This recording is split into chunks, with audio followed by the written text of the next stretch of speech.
Several months after exposing the Crimson Circle, Olivia Carter had finally begun enjoying a peaceful life. Her new business continued to grow, and her friendship with Sophie was slowly healing. Then the package arrived.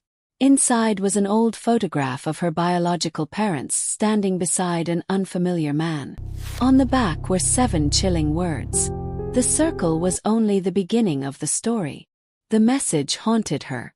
For days, she carried the photograph everywhere. She studied every detail, hoping to recognize something she had missed. The unknown man appeared to be in his late 40s. He wore an expensive suit and stood beside her parents as though they shared a deep connection. But one detail caught Sophie's attention: a ring. The man wore a silver ring engraved with a strange symbol that looked like a tree surrounded by a circle.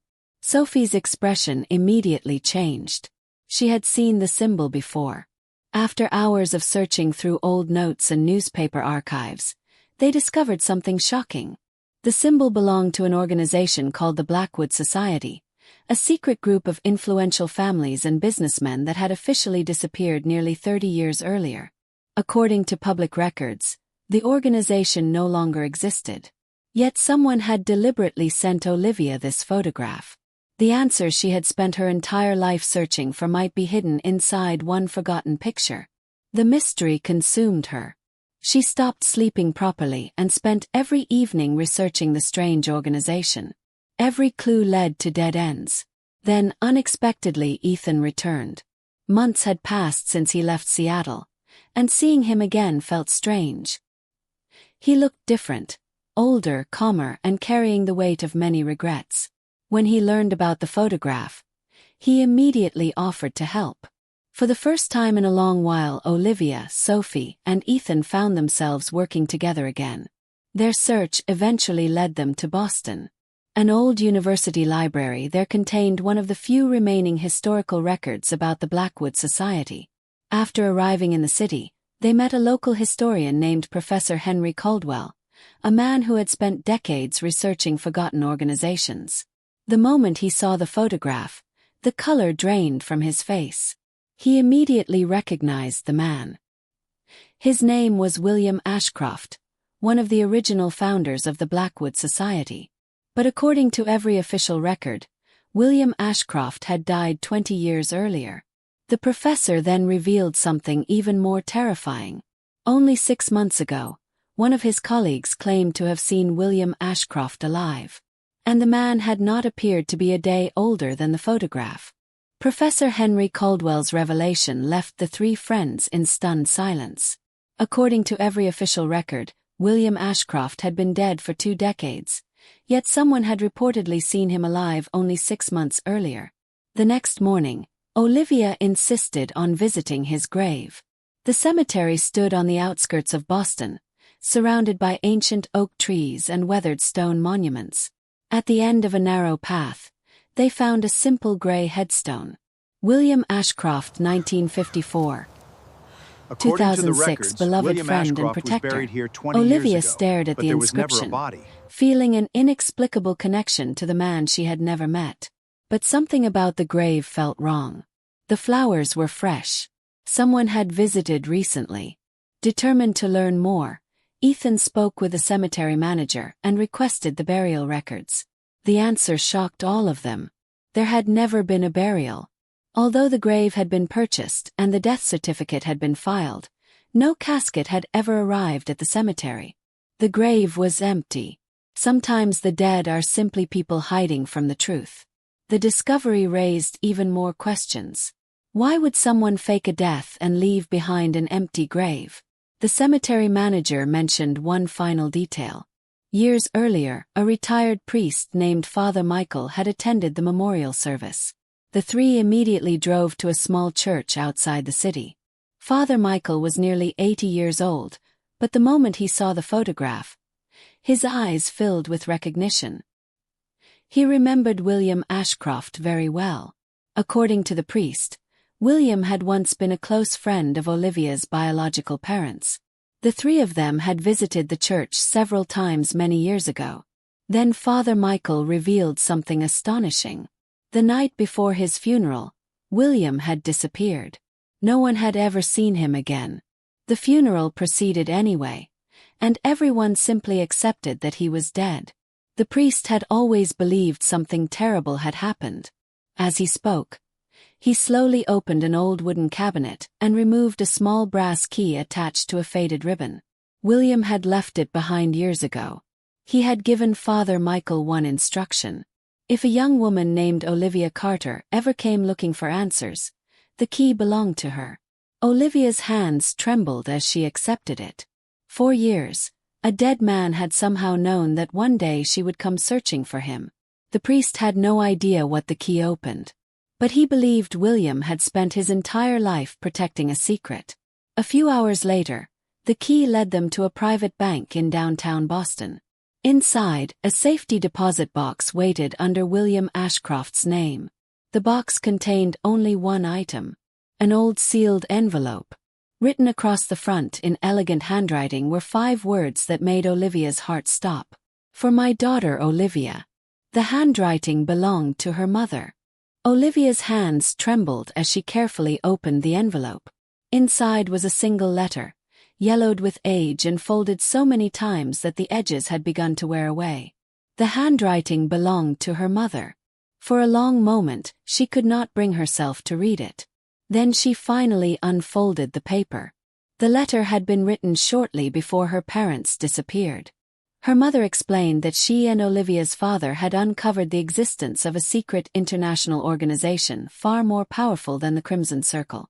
Its members included politicians, business leaders, judges, and influential families from several countries. The organization had operated from the shadows for generations. Anyone who threatened its secrets simply vanished. At first, Olivia's parents had believed they could expose the group. But the deeper they investigated, the more dangerous the truth became. Eventually they realized they were being watched. Their phones were monitored. Their friends were questioned.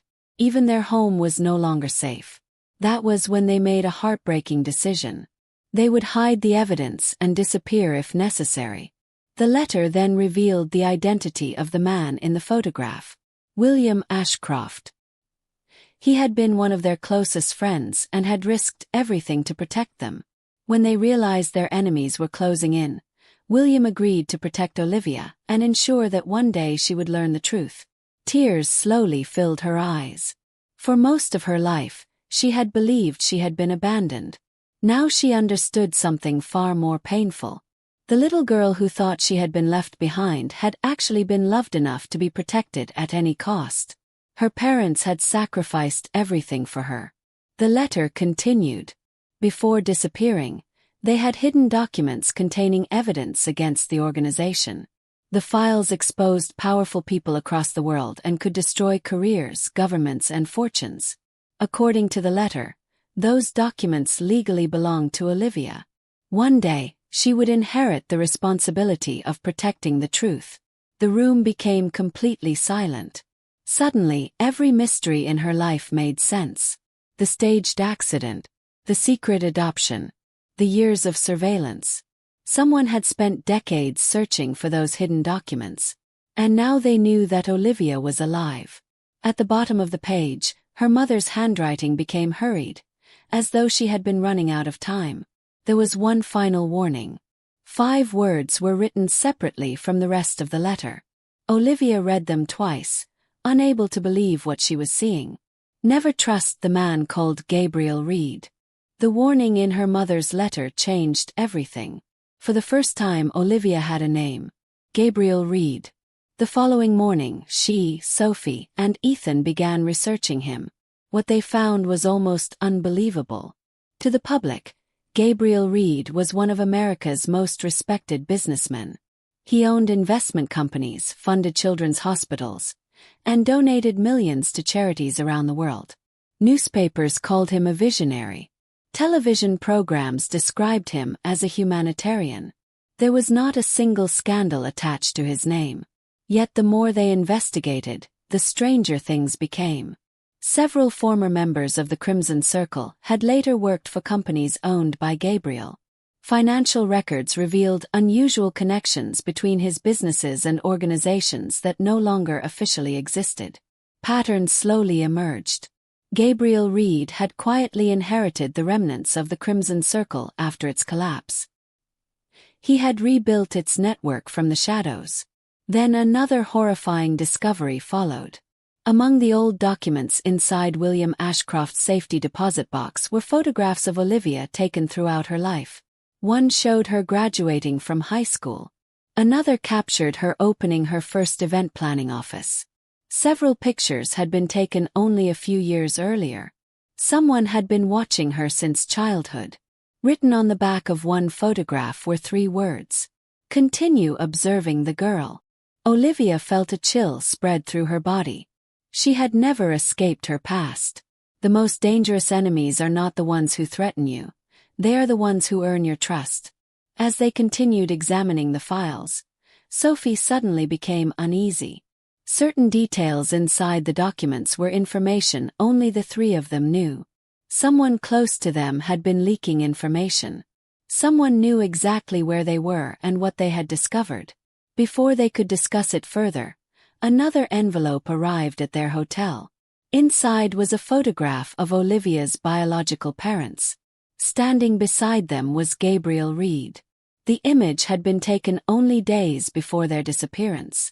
Tucked behind the photograph was a document showing large financial transfers between Gabriel and companies connected to the old organization. The evidence suggested something terrifying. Gabriel had been directly involved in the events surrounding her parents' disappearance. Olivia's hands trembled. For years she had searched for answers. Now she finally had a face to blame. As evening approached, Ethan received a phone call. The number was unknown. After listening for several minutes, his expression changed.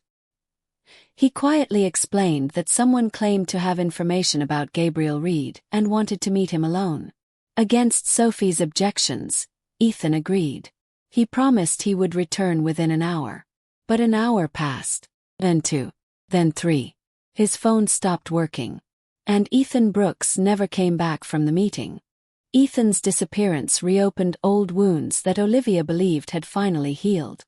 As the hours passed without any message or phone call, fear slowly turned into suspicion. She had trusted him once before and paid a terrible price. Now he had vanished immediately after receiving information about Gabriel Reed. The possibility was impossible to ignore. Had Ethan betrayed her again? The thought left a bitter ache in her chest. By morning, she and Sophie returned to Ethan's hotel room, hoping to find some clue about where he had gone. First, everything seemed normal. Then Sophie noticed a loose floorboard beneath the desk. Hidden underneath was a small notebook and a flash drive. The contents changed everything. For weeks, Ethan had been secretly investigating Gabriel Reed. He had collected financial records, photographs, and copies of private meetings connected to the old organization. There were also handwritten notes. One sentence stood out immediately. "If anything happens to me, Gabriel knows where the evidence is." Another note was even more painful. "Olivia deserves the truth, even if she never forgives me." Tears filled her eyes. Sometimes the person you stop trusting is the one risking everything to save you. Ethan had not betrayed her. He had been trying to protect her once again. At the bottom of the notebook was a strange drawing of an old estate outside Boston and a set of coordinates. It was the only lead they had. Without wasting another minute, Olivia and Sophie drove through heavy rain toward the location. The estate stood alone in the countryside, hidden behind overgrown trees and rusted iron gates. The building looked abandoned. Broken windows stared into the darkness like empty eyes. Inside, the silence felt unnatural. As they searched the rooms, they discovered signs that someone had been there recently. Fresh footprints covered the dusty floor. Then they heard a faint sound. Voice. They followed it to the basement. Locked behind a heavy metal door was Ethan. He looked exhausted and injured but alive. Relief flooded through Olivia as they forced the door open. But then she noticed something else. there was another person inside the room. An elderly woman sat quietly in a chair in the corner. Her silver hair framed a face marked by years of pain and secrets. She slowly lifted her eyes and looked directly at Olivia. Then she spoke words that made the entire room fall silent. She claimed to know exactly what had happened to Olivia's biological parents. The elderly woman introduced herself as Margaret Hayes. The name meant nothing to Olivia at first, but the moment Margaret mentioned her biological mother's name, the room fell silent. For decades, Margaret had been her mother's closest friend. They had attended university together, worked together, and eventually became involved in the same dangerous investigation. With trembling hands, Margaret removed an old photograph from her pocket. It showed two young women smiling beside a lake. One of them was Olivia's mother. The other was Margaret. Tears filled Olivia's eyes. For the first time, she was looking at someone who had truly known her parents. Margaret then revealed the secret that had destroyed so many lives. The Crimson Circle had never been the real enemy. It had only been a smaller branch of something much larger. The true organization was called the Black Assembly. For generations, it had operated across several countries, controlling governments, corporations, and financial institutions from the shadows. Its members possessed unimaginable power. Anyone who tried to expose them simply disappeared. Years earlier, Olivia's parents had uncovered evidence proving the Assembly's crimes. At first, they believed the truth could save countless lives. Instead, it became a death sentence. The Black Assembly began hunting them. That was when William Ashcroft stepped in. The unknown man in the photograph had risked everything to protect their family. He helped fake the accident, arranged Olivia's adoption, and erased every official record that could lead the organization to her. Her entire identity had been hidden to keep her alive. The truth was never buried. It was simply waiting for Olivia to become strong enough to face it. Margaret slowly opened a small leather bag she had carried for years. Inside was a sealed envelope and a flash drive. The contents were the final evidence her parents had collected before their deaths.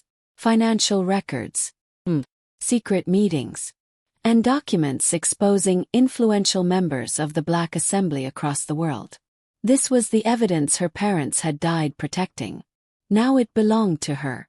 Before Olivia could ask another question, a phone on the table suddenly vibrated. An unknown number. She answered. A man's calm voice filled the room. It was Gabriel Reed. He knew exactly where they were. Then he delivered one final blow. While they had been rescuing Ethan, someone had taken Sophie. A photograph arrived seconds later. Sophie sat tied to a chair inside an unfamiliar room.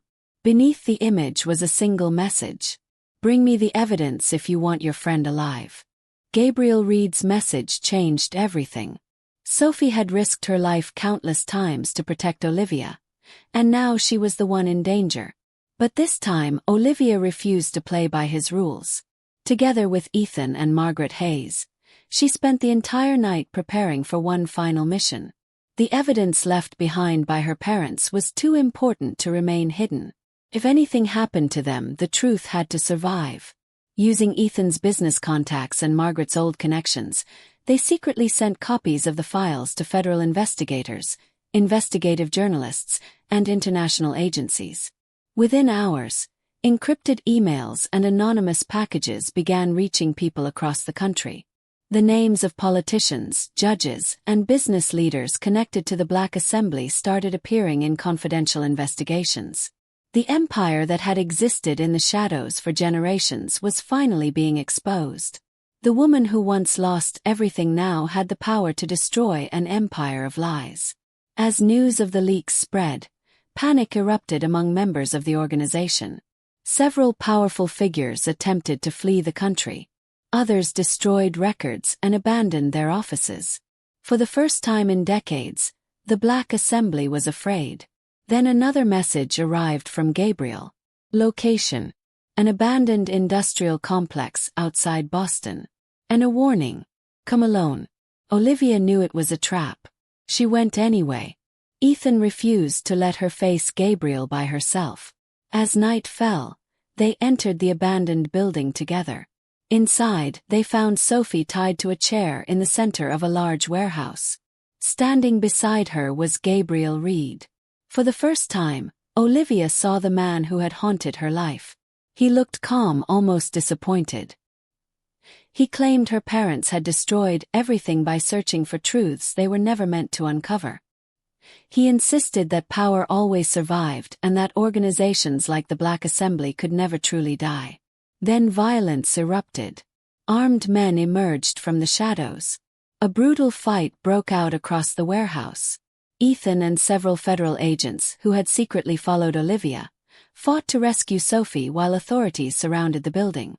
Within minutes, Gabriel's empire began collapsing around him. One by one, his men surrendered. Sophie was freed. The police finally placed Gabriel Reed in handcuffs. It was over, or so Olivia thought. As officers prepared to take him away, Gabriel turned toward her and smiled. Then he spoke words that shattered everything she believed. "Your mother never died." Gabriel Reed's final words echoed in Olivia's mind long after he was taken away. "Your mother never died." At first, she believed it was one last cruel lie from a defeated man. But the following morning, federal investigators discovered documents hidden inside Gabriel's private files. Among them was a passport issued under a different name and several photographs of a woman living in a small coastal town in Maine. The woman looked older. Her hair had turned silver. But there was no mistaking her face. It was Olivia's biological mother. For more than 20 years, she had lived under a hidden identity.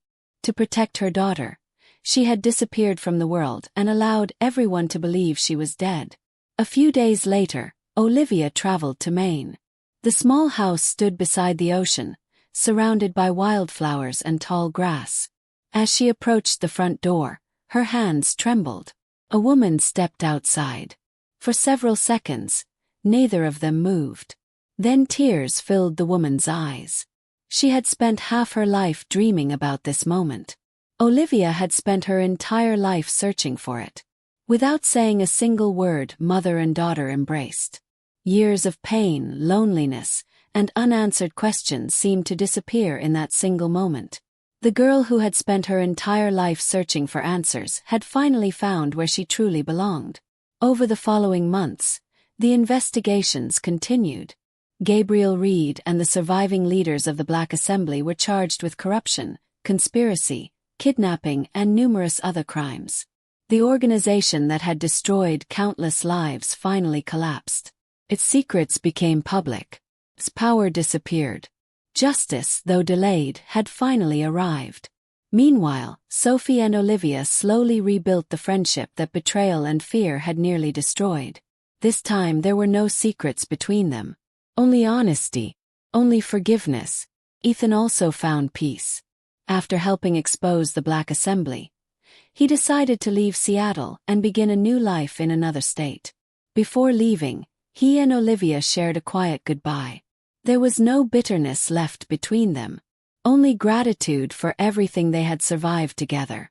Inspired by her parents' courage, Olivia used part of her inheritance to create a foundation dedicated to protecting investigative journalists and families affected by corruption. It became her way of honoring everyone who had sacrificed their lives for the truth. 1 year later, a memorial was unveiled in Boston. Names of brave men and women who had exposed corruption were engraved into the stone. Standing beside her mother and Sophie, Olivia held the old photograph that had started her final journey. She gently placed it at the base of the monument.